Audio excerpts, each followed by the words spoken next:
அம்பலத்தை அம்பு கொண்டு அசங்கென்றால் அசங்குமோ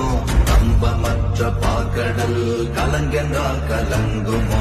இன்பமற்ற யோகியை இருளும் வந்து அணுகுமோ செம்பொன்னம்பலத்துளே தெளிந்ததே சிவாயமே ஓம் நமச்சிவாய ஓம் ஓம் நமச்சிவாய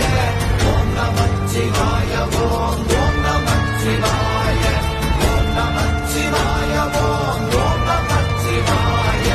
ஓம் நமச்சிவாய ஓம் ஓம் நமச்சிவாய ஒப்பெனும் எழுத்தினால் அகண்டம் ஏழுமாகினாய் உப்பெனும் எழுத்தினால் உருத்தரித்து நின்றனை மவ்வெனும் எழுத்தினால் மயங்கினார்கள் வையகம் அவ்வும் உப்பும் அவ்வுமாய் அமர்ந்ததே சிவாயமே ஓம் நமச்சிவாய ஓம் ஓம் நமச்சிவாய